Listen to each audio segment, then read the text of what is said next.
We'll start the stream there. We'll head on over to the VTR, let the kids watch the video. Well, yeah, if you want to go ahead and start up mix, maybe just start the broadcast in like 5 minutes. Professor Pressure has videos of bees and stuff. What do we got? Yes, you'll record. I'm not going to record over here. It'll eat up all my hard drive very quickly. Actually, I haven't tried to record and live stream on this setup yet, but still, I mean, YouTube's going to archive it, and then we have the MP3 backup. So as long as we have the audio, that's all I ever worry about. So what were we talking about, Peas? The cigarette game? Yeah. Talking about the cigarette game. So Flux Rutenberg was we were loading in for a show, right? He's like, so they drop a couple of pieces of gear off, and of course everybody stops to go and smoke. And he's like, well, you want to get a cigarette? I'm like, no, we're going to go and get the rest of the shit. We're just going to walk by them, let them enjoy it, but we're going to go get the rest of the stuff. And we get everything, and then we come in and we set it up. We do a basic sound check, and then we backline everything to the back of the stage. And then I go out and I say, okay, how about that cigarette? And the other guys, they all have to drop theirs and finish, their second. Maybe they're even on their second or third at this point, but they have to wrap up what they're doing, go in and get their shit straightened out. And I said, and now we get to sit here and enjoy the entire cigarette. You've earned it. And that's why I get to smoke during the show, because I'm earning them. I quit smoking. I've quit smoking 100 times. Me too, thousands of times. I quit drinking too. What were you drinking? Rum. When was the last time you had rum? Well, it's a complicated thing. 2 weeks and like 17 days. But I'm just not drinking at home. Like if I was to go, and I'm not drinking for the first 30 days. So like if I go somewhere, I might have a beer or something like that, but I'm not going to sit home and have 5 or 6 drinks every night. I didn't know you drank that much to begin with. You have 5 or 6 drinks every night?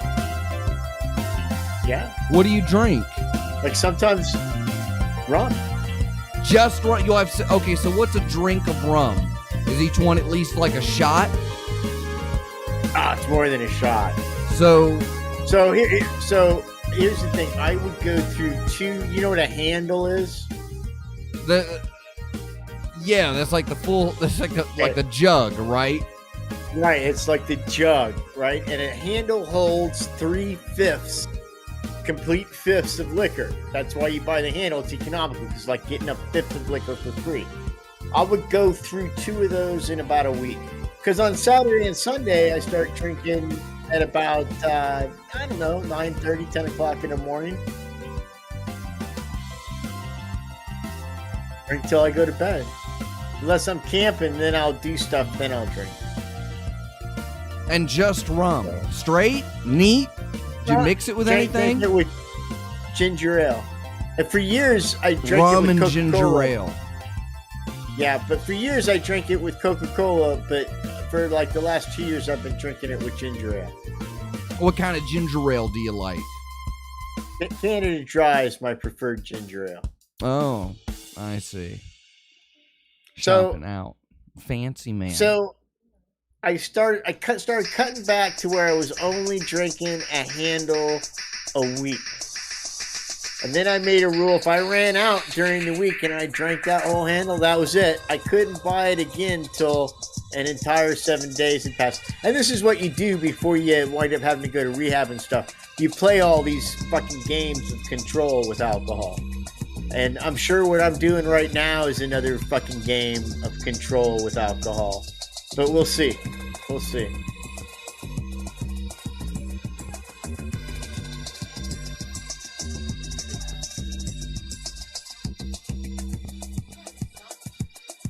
I gotta get a set of cans. I'm still I'm still smoking weed. But the other thing is, and Pam and I talked about this because I've been thinking about my drinking for a long time, for about 6 or 7 months. Well, that'll do it. And I drink a lot out of boredom, and because it's really exciting, right? Dude, I'm just telling you my journey of self-discovery. If you don't want to hear it, I can change the subject. Oh, I'm not allowed to make my usual witty banter? I thought that was... No, you can make your banter. I'm just saying, if the thing about it is that, well, we got to do show. We got to wait for show results. We got to save them for the show. No, I don't care. I'll talk about the show. It's... Yeah, we got a couple minutes leading in, but yeah, there we go. We got a little something there. We got a little bit of Cube news tonight. Oh, we gotta get those fucking membership kits done. I gotta go and get stickers. We owe Lobo a kit, dude. Well, I'll make him one, but this is the last of this edition that's going out. Then the next one's getting made, and I'm raising the price. Okay. Everybody's doing it now. That Rat Hole people are doing membership. Good. They should raise their price. You use that money to support what you're doing. People understand that. I'll give you a folder full of neat stuff. And then I'll use that money, for stuff. Mainly to buy P's lights.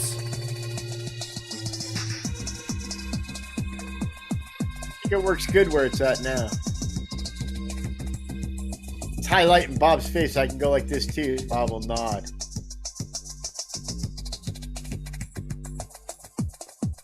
Like the biggest bobblehead in the world. He is the biggest bobblehead in the world. Bob the bobblehead. Bobblehead Bob.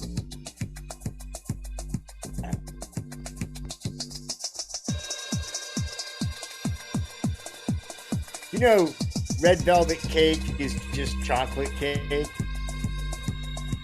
No, it's not, because I like red velvet cake. Yep.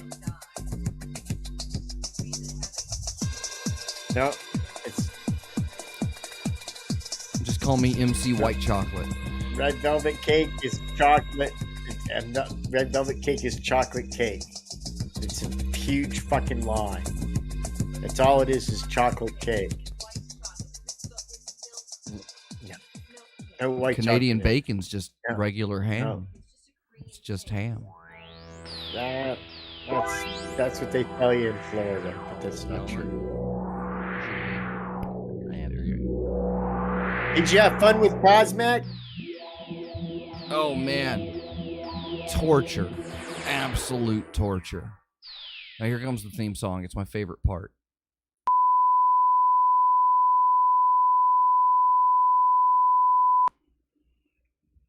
Adobe Universal Leader.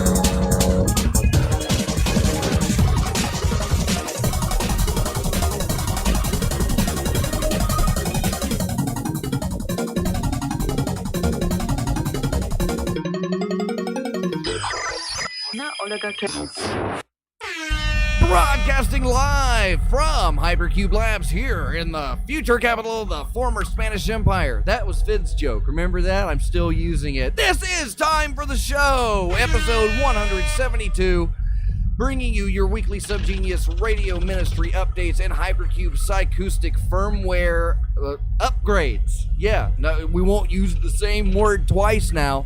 And you can jump in on all that psychoacoustic, hold on, I'm gonna do this, pleasure by visiting timefortheshow.com and clicking the Discord button. And you can join the Hypercom just like my buddy, Reverend Peas. Hi, Peas. How you doing tonight?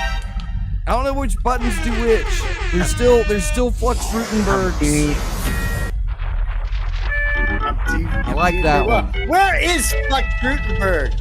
I'm getting letters wanting to know where Flux Rutenberg is. I am too. They want to know where he's at. You know, he checked in with me last week. Now, if you were here last week, joke's on you, I guess. A lot of people didn't read Peas' important post to the Chattercube Hypercom text update channel.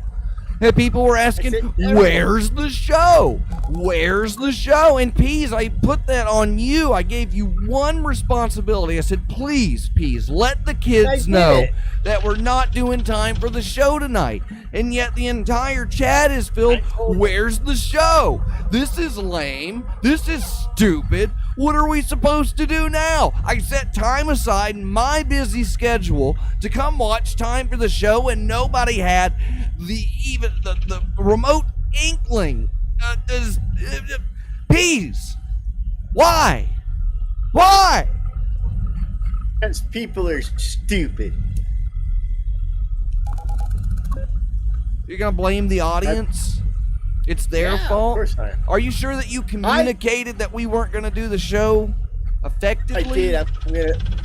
I would go back to the original post, but man, it's got to go through so much stuff. Let me see what I said here. Hold on. Oh, he's going to look for proof. Here we go. It's my favorite part of the show. Yep. Where Peas looks for proof. Favorite part of the show. Peas looks for proof that he did what he said he was going to do. Oh, while you look that up, we're going to go to my favorite part of the show, which is Cube News, all the news that's fit to Cube. So yeah, last week we didn't do the show. That was I was out of town, and I was invited up by our sponsor, Triology Soaps, available at packslack.com. Yeah, I went to see Rubik's Cube live at the Funhouse in Bethlehem, Pennsylvania, birthplace of our Lord and Savior, David Bowie. So, one of the great places in this country to retire. And I was very fortunate. I was escorted by Dr. Cosmac.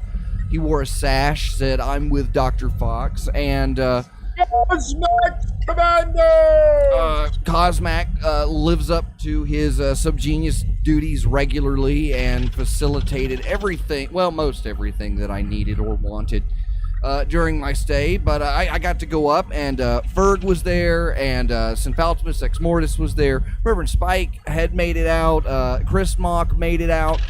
Yeah, and of course Cosmac and I were there, and the pubes were there. So it was a little subgenius meetup. It was nice, and we got to see a great show. So Rubik's Cube played Friday night, and if you guys are new to the show, you might not have heard some of the Rubik's Cube songs that we played on our breaks, and or you might not have come to X Day and seen them live, and you might not have seen them live up in your area, in the Pennsylvania, New York, New Jersey tri-state area, you know, and that's on you, you goober. But they did a show on Friday night, which apparently went over really well, and then Saturday night they did another show, and they did 3 45-minute sets, and they were that evening's entire entertainment, and they had the place packed, and people were dancing and hooping and hollering and making all kinds of joyful noise. So I just like to say, praise Rubik's Cube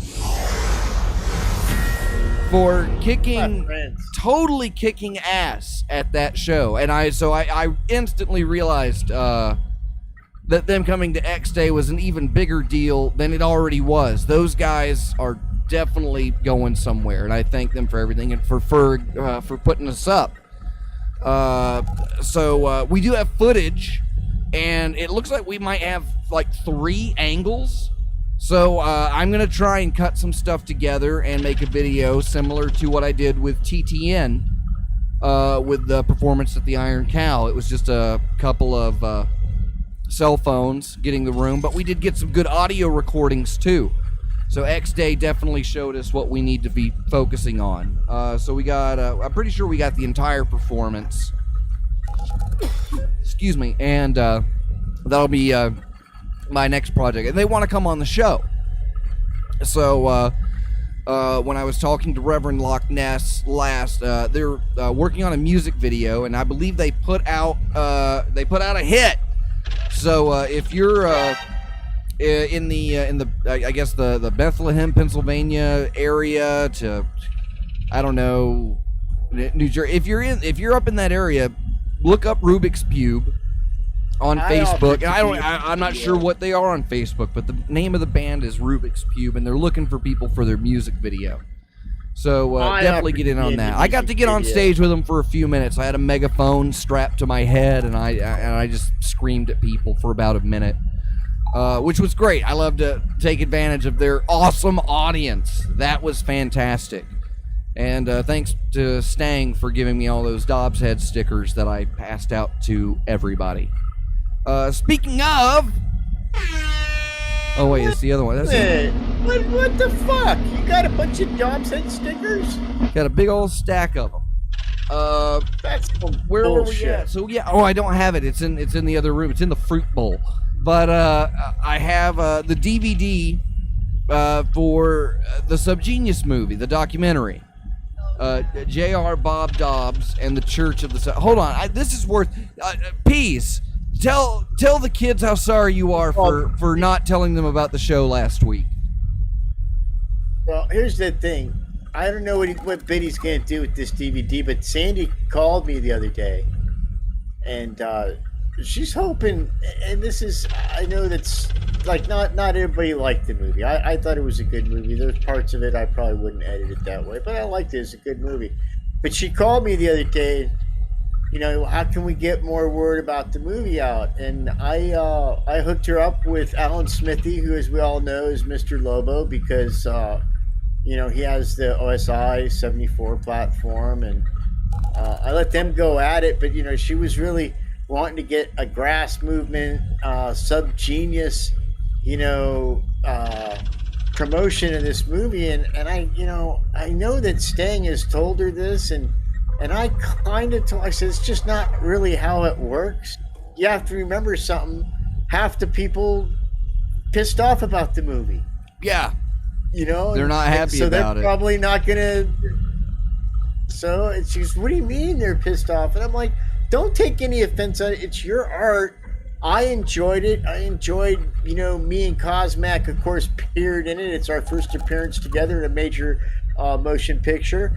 So that was exciting for us. But, you know, other people didn't like it. They thought that it was a little too I hadn't seen it yet. I know you have you seen it now? Have you watched it now? It's still in the wrap. So Stang gave me a copy of this from X Day. And I haven't seen it yet. And the main reason I haven't seen it is because I was told I was not portrayed in a positive light in the film. I don't. That's not true at all. Well, we'll find out. So we're. Who told you that? Who told you that? In what several kind of people. Several people. They said, I think Dr. people... Fox, you are not gonna like this movie. That's what they said. They said, you specifically, there's people out there, and then there's subgeniuses out there. You are not going to like this movie. So I'm like, I gotta see this thing. You know, so I got a copy, and I've been holding off on it because you know, I've explained before, when I want to watch movies, I like to dim the lights and everybody shuts the hell up. You get one pee break. You get one pee break in the middle of the movie, and we're gonna do the math. We're gonna find the run time, and we're gonna split it in half. Not very long. It's not, here's the thing. It's not very long, but here's where I get worried. Okay, so I'm trying to go in, because if you recall, I used to do movie reviews, right? Yeah. They were published in The Pale Horse by Freethink Radio.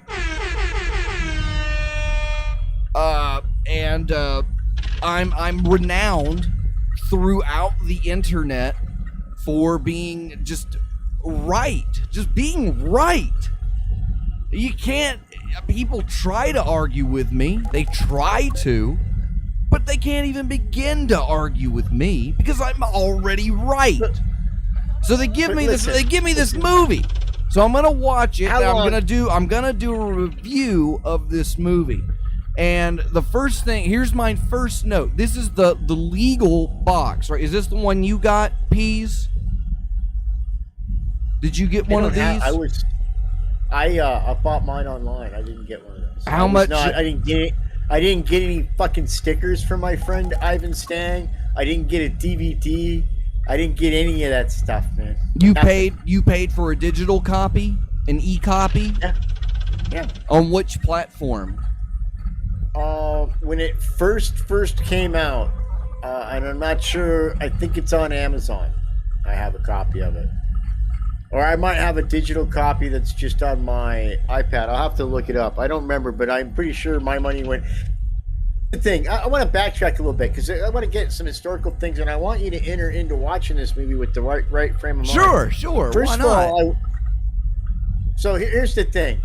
I know because we go back a little bit of ways. We've been doing the show for 20 years. 4 years. 24 years. And before the movie even came out, you were, if I'm not telling tales, you were kind of against it to begin with. Me? Yeah. Okay. So I want to say that you were already kind of predisposed not to like it. Now, I've seen the movie. I went to the premiere of the movie in Austin with Philo and Ivan Stang and a bunch of other people.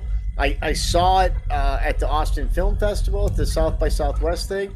I bought a copy of it. I've seen the movie. I want to say I'm not like Stang. I haven't watched it 75 times, but I've seen the movie at least 4 times, complete viewings, much as you insist upon. Once at the actual premiere. Okay, there's no getting up and talking at that. When I bought it, and when I had my wife watch it, Carrots. So that's at least 3 times, and I know I watched it one at a time from that. I will tell you this, as someone that I would. Don't be careful. Don't sway my bias now. Yeah, I'm not trying to sway your bias. I want you to go into it with an open mind because this is what I think. Which is wrong. If it had been portraying you in a bad light. After that many viewings, I would like to think I had picked up on that because you are a dear friend of mine, and I feel like if you were to take umbrage at something in that movie, I, as your friend, would have took umbrage at it as well, and I did not walk away from the movie thinking that you were portrayed poorly. I don't remember you being in it all that much to begin with. And I don't mean that as a hurtful, maybe. I mean, it's kind of hurtful. I mean, it's not meant to be. I'm in it. My heart is bleeding. Seconds. I'm in it for 2 seconds. But I will say this. I think that they get. You counted frame by frame. Do you have a legal 2 seconds, or do you have like a second and 22 frames? Dude, I don't know. It's maybe I know what that frame it's rate me, was this movie and I know shot that at? it's Cosmag. This isn't the movie. This isn't the first movie that somebody tried to make. It takes somebody to make the fucking movie. The first X Day that I went to, which was pretty well attended, there was a crew there filming a documentary, and they had 3D cameras. You remember that, Aster 6? The guys who brought the 3D cameras to the nudist camp? Never saw the light of day. Nothing ever came from that. And, this brings me back to my original point. Many times in my history in the church, because you had your couple minutes, let me get out here. People say, this guy's comedy's no good, or I don't like this drawing, or I don't like this person's rant. And one thing that I learned very early is people go, Stang, why did you put that on the radio? Stang's like, well, those people showed the fuck up. And they got up there and they did their stuff. And someone out there listening to it likes it. Trust me, I might not like it. You might not like it, but somebody somewhere likes it. And if they don't, even if it's the person themselves who made it, It's all that really fucking matters. So when you talk about, hey, she made this movie, she made it her way, it's a professionally made film. It's not like it's pieced together. It's a good movie. I don't think that the divergence into Trump-esque thing, Legume has a huge part in it. And I think that, timing might be some of that, but it's not a bad movie. It's probably a pretty accurate movie about what the church is. But again, it's her movie. It's her vision. We could make our movie about the church and it would be totally different. It might be just as fucking good if we ever get to that level of production values and shit like that. But as far as you being portrayed negatively in it, I didn't see that at all. And I feel like I would have picked up on that. Although you said other people told you that you weren't. I don't know, dude. Yeah, I haven't seen it yet. I've been holding out. So I feel like there's no way around it. I'm gonna go into this movie. I think people fuck with me though sometimes, dude. People fuck with me? Get you stirred up. Yeah, I think they say shit to you to get you stirred up sometimes. When? I can't imagine that ever happening. People egging me on? Is that what you're saying? People gaslighting me? I don't know what gaslighting means because I'm too old, but you should have had people I'm gonna. You stir cooked up meth. Fox. You should know exactly what gaslighting is. Doesn't have your best interest at heart. They don't have your best interest at heart. Hey, even if what's the these are whole people that give me money, so I will call them my friends. These are the best people in the world.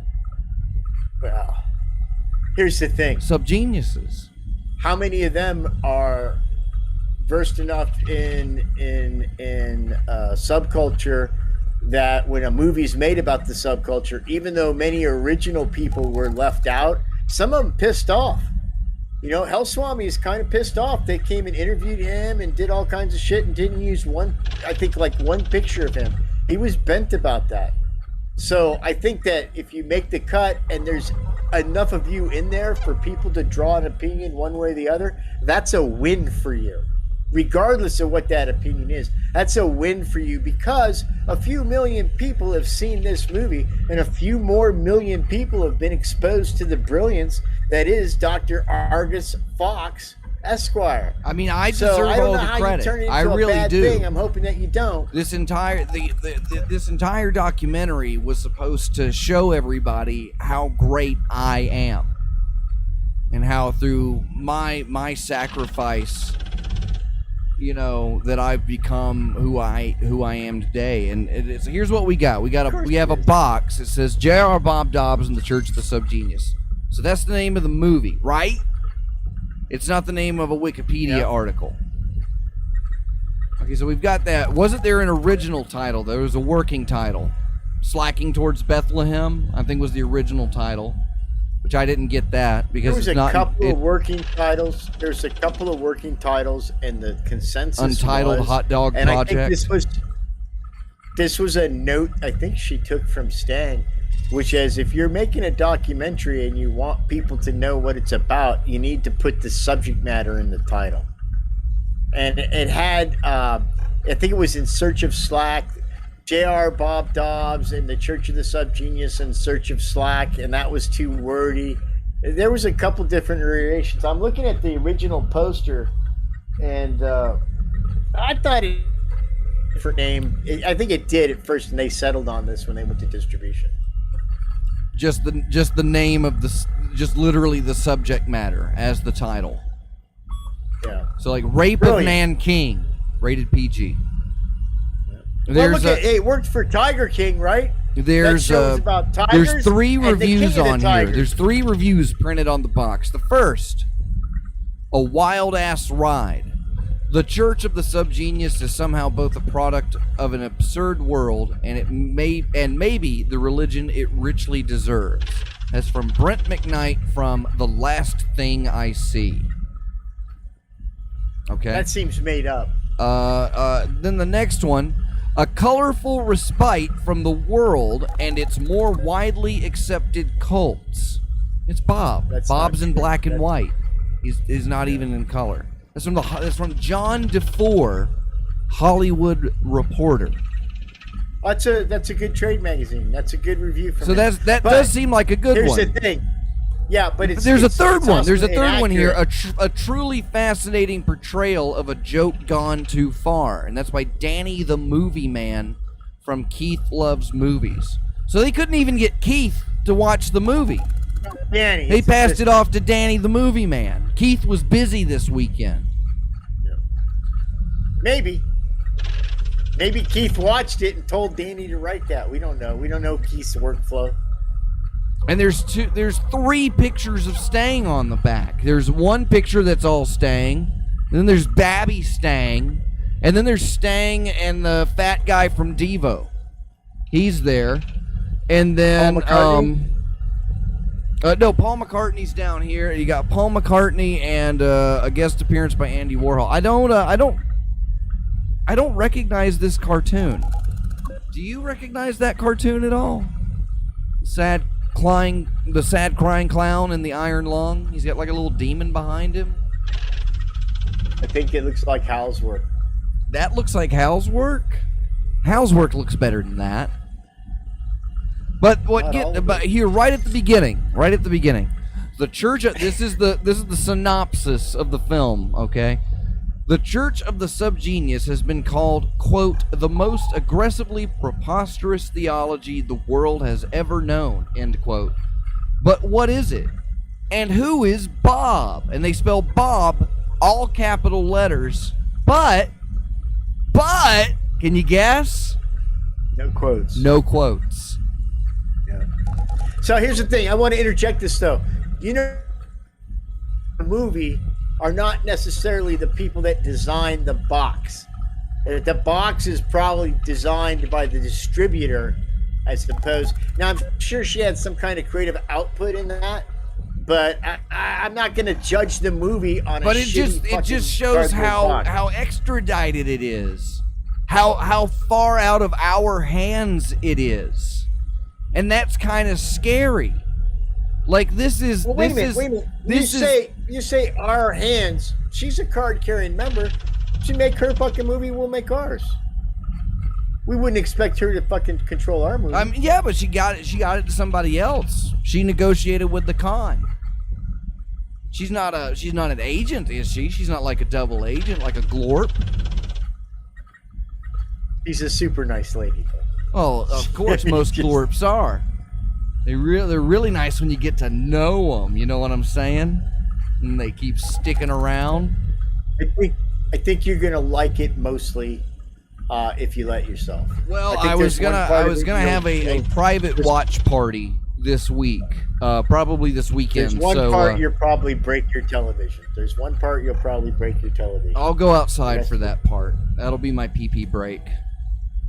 Dr. Fox, get up and leave the room right now. We'll tell you when you can come back in, so you can call me.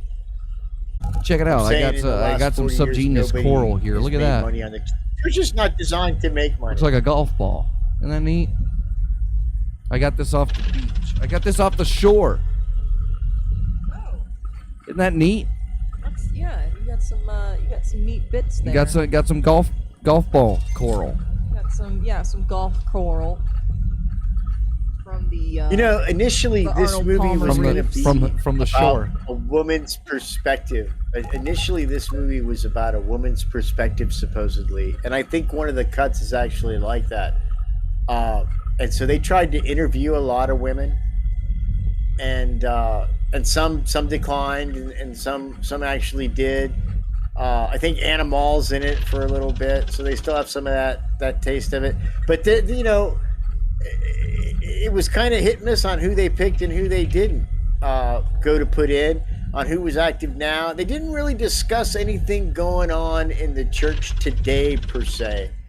It really seems to be more about how it came about, how the two guys met up, how Bob got involved.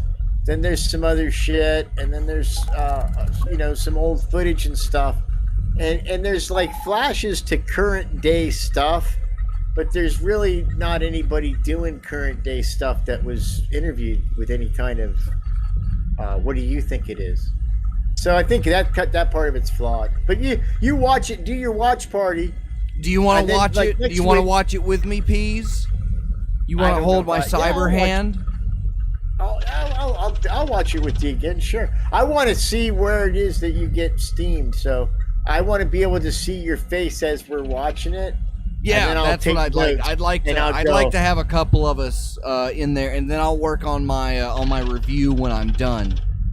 But I'm hoping to make that my first like video review, because up to this point, I haven't updated. I haven't written a movie review since Sonic the Hedgehog, which was also a beautiful movie review that you can read on the blogs at timefortheshow.com. Now, Karen's watched it and she really enjoyed it. She said it explained a lot for her. But she's seen a rise, right? No, she couldn't sit through that. I have used a rise as a real litmus test for people, and I found it worked well when I was dating. If a girl would sit through a rise, she was worth keeping around, even though some of them were bad decisions. But that was back when I was a thinker. Yeah, I remember when you showed me a rise. It was a very tense moment because I didn't know what it was. You would not tell me. You just said, "Here, sit here and watch this." Behold. That was it. That's it. Yeah, just Behold put the it greatness on. of Douglas St. Clair. Don't set it up. Don't do it. Just pop it in. Get a VHS cassette of a rise and plug it into your VCR, and make somebody watch it. And I want to make an app. I want to make an app that's a VHS simulator. So you run a movie through this app, and it's like you're playing it on VHS. I need to talk to Cosmac about that. You want an app to do that? Yeah, I want an app. I want an app where I'm gonna watch. So you want Snapchat? That's what you want. Is that what it's called? I'm pretty sure you can do anything with Snapchat. I think you can make yourself beautiful. You can. It's easy to lie with Snap. I don't know. I play. My father told me about Snapchat before I had ever even used it, because somebody he knew had it on their phone and they were able to do the crazy faces. And so like the one time I used Snapchat, I think I was, if that's the right one, right? The one with all the goofy AR effects. Well, it's like, yeah, you have all kinds of like, France and old Mexico and, different film qualities. I got logged out of Facebook earlier today. I thought I was getting booted for a second. I was expecting to be in jail when I logged in or something, which I don't really use it. I can't stand all this social media crap. Peas, that's where you have to shine. You have to do, because you do that. I do scroll through and you do your thing where you hold your camera under your neck. So you look like some sort of earthworm that got a pair of Barbie and Ken glasses, and you stare down at your phone and you tell everybody something. You usually do that in between telling people off on Twitter or saying something mildly racist.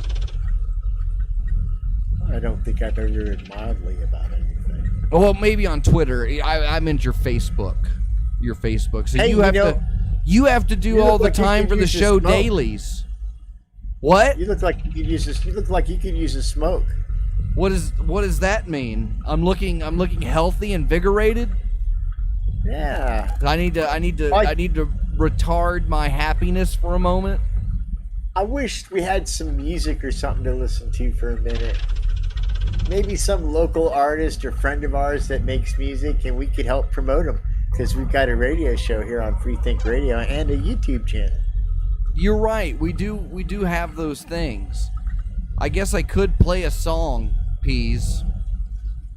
Is that Very what? exciting. I mean, I was having a good directed. conversation, but if you want to just stop everything. I might have to pee. All right, we'll be right back. This is Rubik's Cube.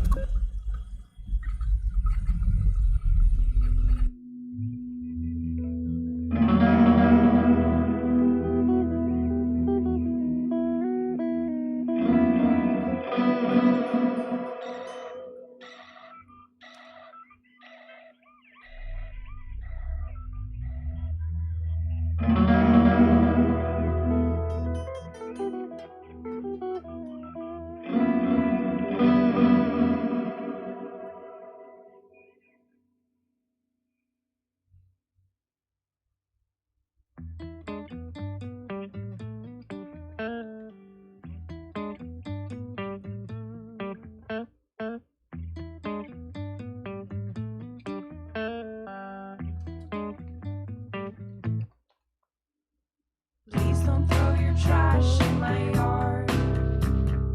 Holding on to your empty soul, it can't possibly be that hard. I get it, I'm impatient as well, but I'd rather wait a second than get 3 years on me in jail cell.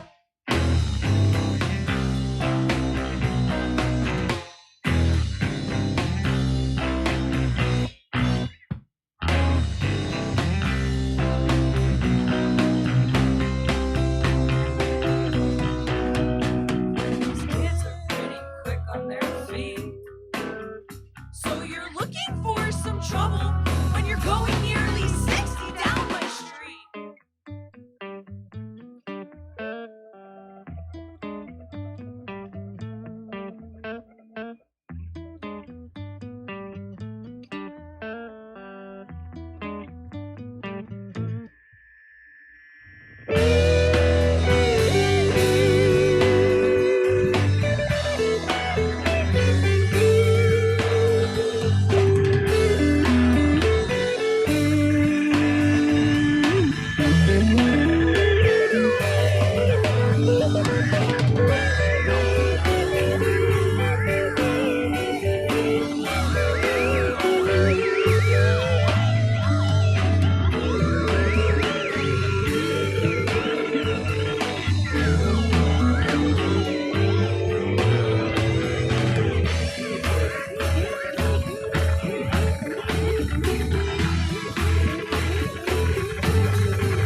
That was Rubik's Cube with Cell Phone 2 on the album Hypnostank, available at packslack.com. Also home to Triology Soaps, a proud sponsor of Time for the Show. And so are all of these happy-go-luckies. Subject T Change, Bob South, Michael Marcus, Reverend Loch Ness, Dr. Trenchy, Agent Lloyd, Negative at Night, Long Dead, Scalpod, Hazel of the Windmills, who also does that music on the intro load-ins, Couch Sloth, Caller 23, host of What the Fuck Did I Just Show, Sundays at 10 on freethinkradio.com, Reverend 80, who made the theme song, Dr. Cosmac, who just drove me around everywhere, and a Boss CX Fenord, who's cranking out more art, going to galleries and stuff like that. So these are the people that see that what we're doing is important here. And if you want to be a part of that, you can go to patreon.com/hypercube and sign up today. Now, Subject He Change is due for, now he also gets like some extra tiers, like the, what was he get? The Stupid Idiot Level for Morons. So I have to get him his Stupid Idiot Level Morons card out to him. But then there's also some other things here. Let me see here. Let me see here. Gets a shout out. Gets access to the Scabs channel. Let's see what. And then Peas, you're supposed to read Subject He Change's fortune for him. So it's my favorite part of the show. Reverend Pease, read that fortune. So here's the thing, too, before I read the fortune. You watch the movie. If you want Sandy to come on and interview her and ask her questions about the movie, I could arrange that. She likes me. So you just think about that, young man. I haven't said anything yet. Subject to change. Your fortune is difficult because your paths are many, and your future, while uncertain after much meditation and pondering on the Pease's part, became perilously. It became pretty clear, dude. So, your fortune, and I advise you to do this quickly, is to fly on the next jet to Las Vegas. Bet $1,000 on the single pull of a dollar slot machine at the Tropicana at 6:18 a.m. You will be guaranteed to have a buttload of excitement and the thrill and the agony of gambling and excitement and the ups and downs and all that come with it will be yours. The agony. That is your future. That is your future if you reach out and take it. All right. That's Pease's fortune. Go gamble. That's what Pease has advised you to do. Go gamble. I have to. I'm legally obliged. So we can hang out. That I need to read a random Bible verse and make an interpretation for it. So today's which I just pulled. I should have pulled it up for all the kids to see. But today's random Bible verse is 1 Corinthians, my favorite of the Corinthians, 7:2. But since sexual immorality is occurring, each man should have sexual relations with his own wife, and each woman with her own husband. And so, what that relates to you, how God is speaking to me, which He normally does, but He's telling me to tell you through this that He knows what you're doing so long in the bathroom at the Denny's. So cut it out. He's always watching. He knows when you were sleeping. He knows when you're awake. If he knows, why doesn't he help more? Like if you're at the bathroom in Denny's and you're struggling, why doesn't he help you with better pornography in your brain? Why doesn't he help you finish quicker? Why isn't he a pal? I guess probably you. You know, like when you're porn, like Agnes Beef. You don't be speechless. It's like in the old days, you'd go out in the woods and you'd have your porn magazine, right? But after a while, it would lose its excitement. You'd seen all those naked people. You'd seen them do all those terrible things to each other. So your friend would show up and he'd say, "Hey, this is my best porno mag." The Beastie Boys even wrote a song about this. And he would give it to you, and then you would give him yours, and you would both walk away happy because you had new nakedness and fornication to see that you hadn't already seen and pleasured yourself to. So when your mind memory pornography is tapped out, why doesn't God give you a better reel to watch? If he's your pal, your friend would give you the old porno mag.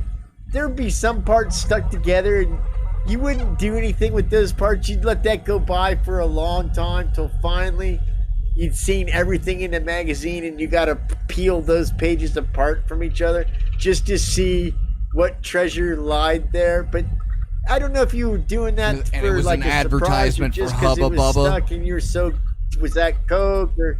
Uh-huh. Yeah, so you just didn't know it was a risky move, but you'd eventually... No, we always just went down to the basement and fiddled with the cable box until we got to channel 98. You know what I'm saying? Little channel 98. Just watch it, and, you know, everybody's like, "Oh, yeah, hold on. Go get the TV with the horizontal tracking on it." Like that was going to fix anything. It's all boob, man. It's all. You always see the wieners come through. Macrovision had that down. You'd see every wiener. You'd see every wiener. And that's where I learned that when you measure off against your friends, you start from the base, not the tip. Be a gentleman about it. Masturbation was funner when it was a group activity. It is kind of lonely now. You know, it wasn't. It times used to be better. So that brings us to my favorite part of the show. Subgenius of the week, which is pretty light this week, because I just sent I sent Peas a video of somebody else doing a video earlier, and like there's enough commentary on just the video. Look at him shaking his head. So he sends me this video, and it says, "Deputies tell sheriff to stop it." So I'm expecting to see this great video where this sheriff loses his mind, and his boys, the deputies, gotta go, "Oh, Deputy Hogg, this person's actually got a point. They're allowed to photograph." But it was nothing like that. It was like this dude. I think lawyers make these audit things just to like pass some elective they've got in law school. But yeah, I don't know. It was good, I guess. Maybe I watched the wrong video. I do everything else wrong. Maybe that wasn't what you meant to send me. You do tend to mess up a lot, but what came to an interesting part of this video were references to fighting words. Quote, fighting words. I've never heard that term before. So yeah, I haven't either, but Aster 6 was able to help extrapolate a little bit from this. So in this video, Bugs Bunny says it all the time. Them's fighting words. Well, them's fighting words, yeah, but in a legal sense, Yeah, like this is as a legal term sense, as justification to assault someone. It's basically saying you can say something so heinous that whatever happens to you after that is sort of your fault. Yes. And I did not know such a thing was possible. That's where I was getting interested in. Fighting Because there's words already are not free speech protected. That was the point. But insults and pretty much anything short of threats, but insults are protected, right? Is that what we reached? But the thing about it is when we use a term like fighting words, which implies a judgment of some kind, what is fighting words to you may not be fighting words to the next person. It's not as clear cut as there was here. Let me see here where that was in here, because I wish I had done a little bit more research on this today, but we were taking care of business. I was cooking Mondo burgers. Yeah, the video is a little bit misleading. Surprise! But there is a woman, a person that I'm going to identify as a woman. Why she got a dot on her head? She's in sniper training. So she goes to a function in a public building. We'll just say the civic center, community center, whatever. So she goes to the community center, and a political party is having a meeting there, and she starts filming it. Now let's remember, political parties are private institutions. They're not government bodies. They are not public entities. So their proceedings do not need to be open to the public, and if they tell you that they don't want you to record, you have to oblige by that. The Democratic Party has it, the Republican Party has it, any group that's renting it out. But if the government, even if they're in a government building, you don't have freedom of access to it. You have the freedom to rent the facility for just the same amount of money as they do, which was probably like $1. So the sheriff, she's calling out to the sheriff, and he's inside, and they're saying, no, look, they've asked you not to be in here. They don't want you filming, and everybody's being pretty reasonable with her. And she keeps escalating and moving up and saying, you know, you're violating my rights and everything like that. And she tells she calls the sheriff out, and the sheriff's wife, they had been in a golf cart crash a few years prior, and then rumors went around that they were drinking. So she makes the remark to him died. His wife is dead, and it's a golf cart. In They're so drunk that somebody died in a fucking golf cart accident. I can't stress that enough. That's an important part. A fucking golf cart. Okay. So, well, the drinking is all alleged. You know, that's hearsay. Alleged drinking. But you gotta but think the golf cart, but the golf cart incident is drinking was real. involved. That is real. And this lady, Dead sheriff this was. nice lady, says something referring to another matter is like when you killed your wife. when you too. killed your wife, That's what- when she accused him of killing his wife, and he holds his composure really, really well and walks away. You know, I don't see deputies coming in like, step off, man. It's not worth it, man. It's not worth it. Like, they just kind of come in. They're like, okay, you're done. The sheriff has told you to leave. Interesting. This is where it gets interesting, though, because now this guy goes on to comment, and he talks about fighting words as a legal term. And Fox talked to me earlier about this. He'd never heard of that. He had no, and I had never heard about it. And I don't know if you want to watch the clip or whatever, describe it, but apparently, had that guy lost his cool, it would have been the equivalent as far as free speech goes, as like, you know, everyone knows yelling fire in a movie theater is not protected free speech. Yeah. And apparently, and this has gone to the Supreme Court, uttering fighting words, a nefarious term that could mean anything to anybody, is justification to fuck somebody up, right? Is that am I getting Not Well, really. that's we're There's a very well-defined.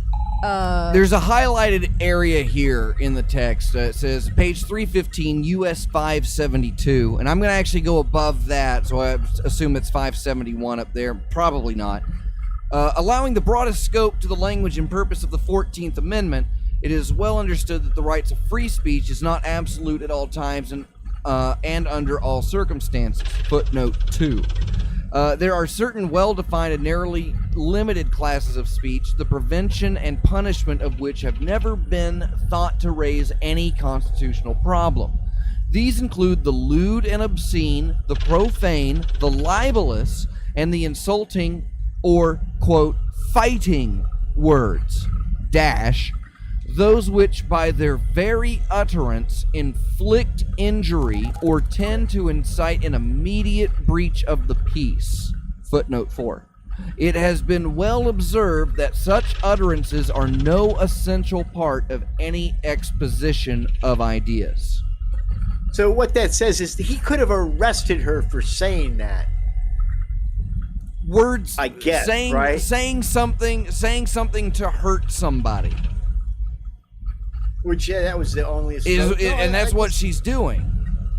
So could he have arrested her for that? For fighting words? Could he have taken that as assault? I don't think it would be a crime in and of itself, but it could be used against you in a case of something else happening. You know, take an assault case. Well, Your Honor, he said some fighting words, and I would already been drinking at the bar, so I hit him.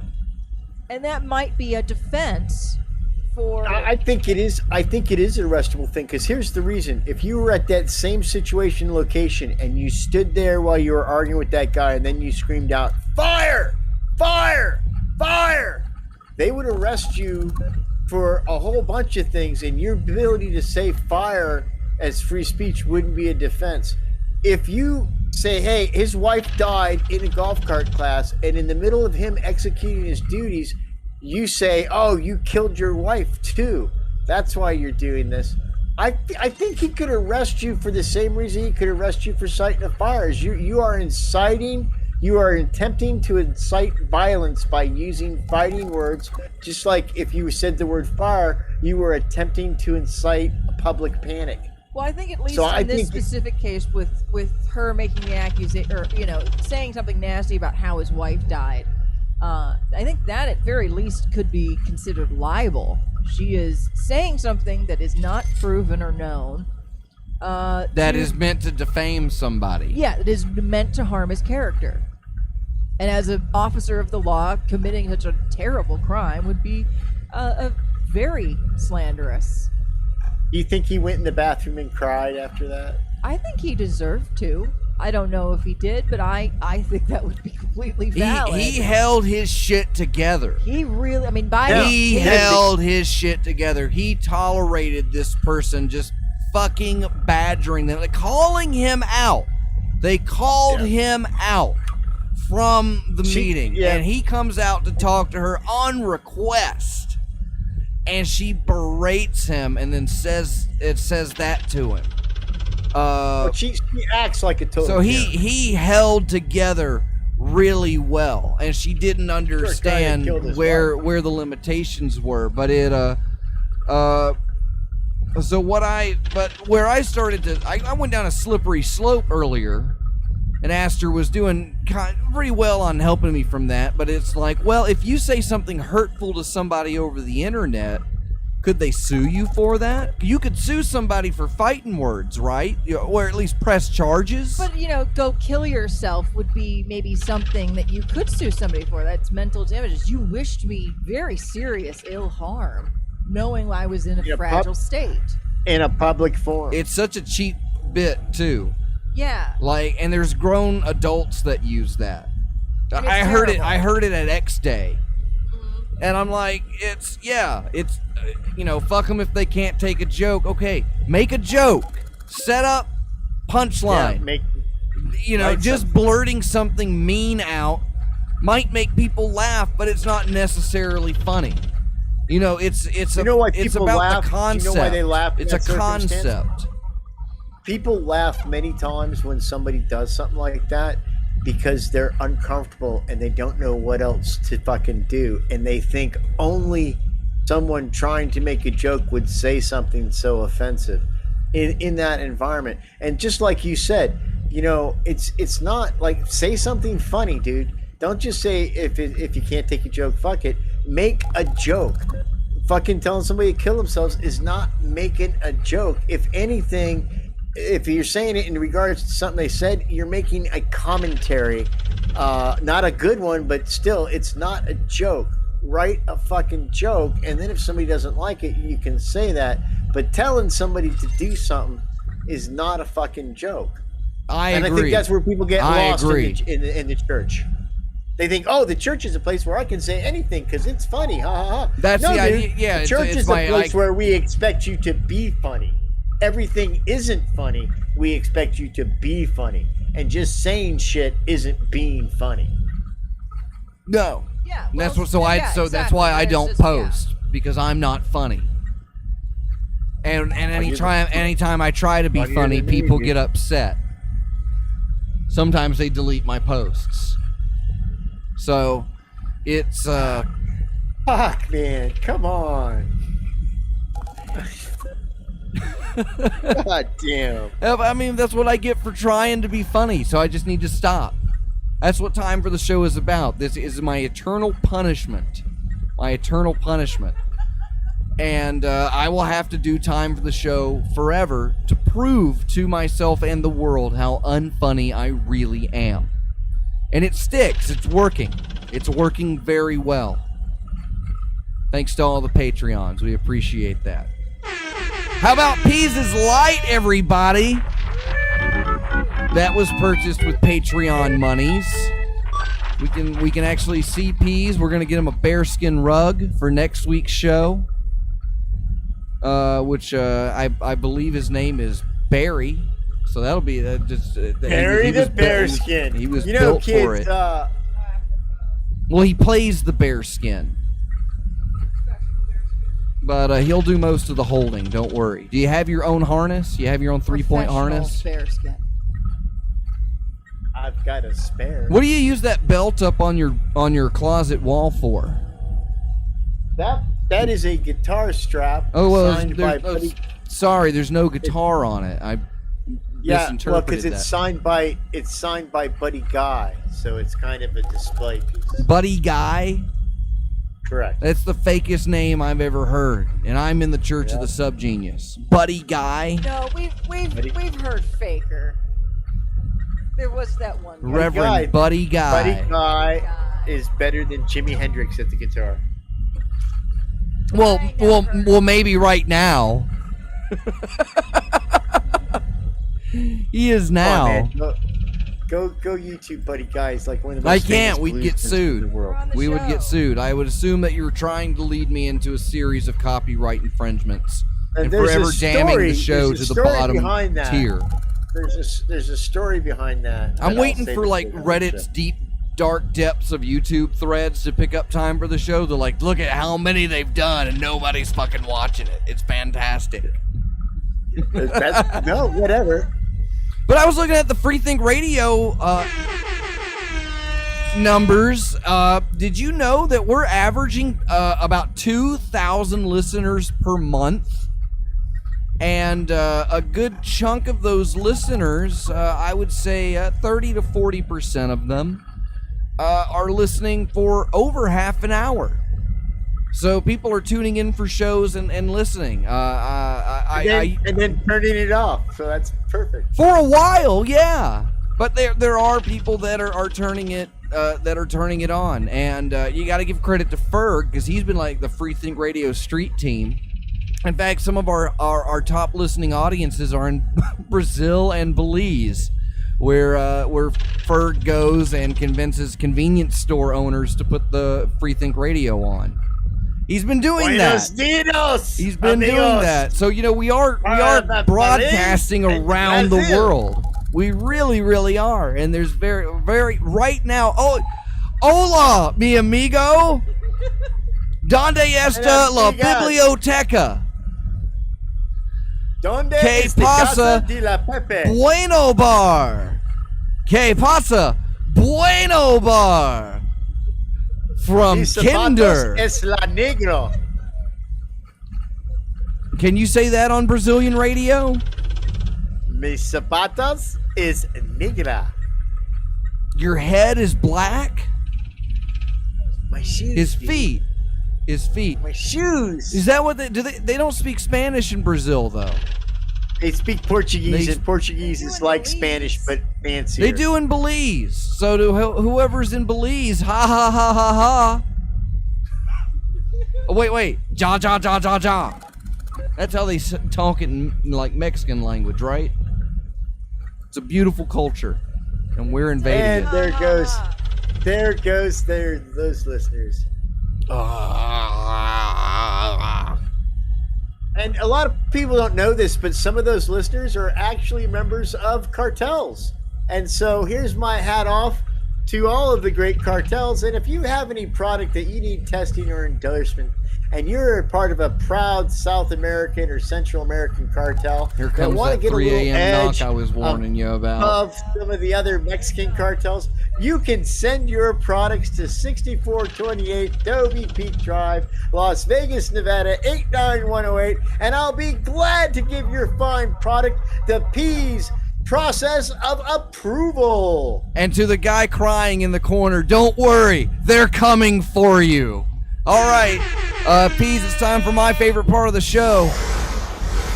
It's where you make me cry. So please, Peas, tell the kids what I want to hear.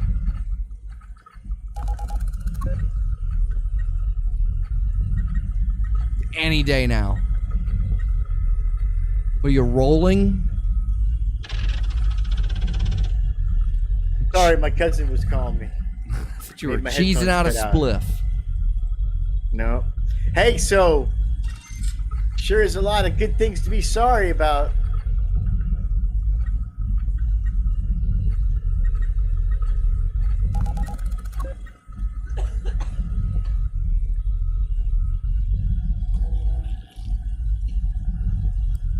This is good radio. This is why we're getting all those listeners in Belize. 2,000 listeners in Belize. Yeah. It's like the whole island. So, Dr. Fox, should we do my favorite part of the show? Which is your favorite part of the show? That's where I apologize and then take phone calls. Oh, all right. Let's okay, Peas, do it. Well, here's the thing, kids. I'm real sorry Flex Rutenberg felt free enough not to come on the show yet again. We'll send people out, look for him, but I just don't know if we can hold out hope much longer. We had an exciting time here in Las Vegas because we went camping at Lake Panagut, up there north, looking for ducks and fowls and different types of walking things that, you know, go by water in the middle of the desert. And that was exciting. And I'm sorry we didn't talk about that at all during the show. I wish that Fox goes and watches this movie with the open mind, because I think that he will dislike the same part I do, but I also think that it's a good movie. And again, if you don't like the movie, show me your movie so then I can compare the two. Until then, I suggest you shut the fuck up. And I'm only saying that because my friend Sandy, you know, we became friends. She gave Carrot some cookbooks when Carrot's had a cardiac event, and she's a nice lady. Yeah. I'm hoping that You Fox just broke likes your parts heart. of the Get show. in the kitchen. Because we'll bring her on the show. You know what? If we got questions, we'll ask her. She'll answer the questions. You want to get her on the as long as show? we're respectful. You I'll want to get her on the show? All right. She'll come on the show. All right. But you got to watch the movie first. I'll watch the movie. Set up a Monday night. You know, and Watch the movie. Let's talk about it after you've watched the movie first. all right. Well, I'll get the movie. I'll watch the. Oh wait. Well, what is that supposed to mean? Well, because you're very spirited, and I'm in the middle of an apology, and I don't want to apologize for your spiritedness.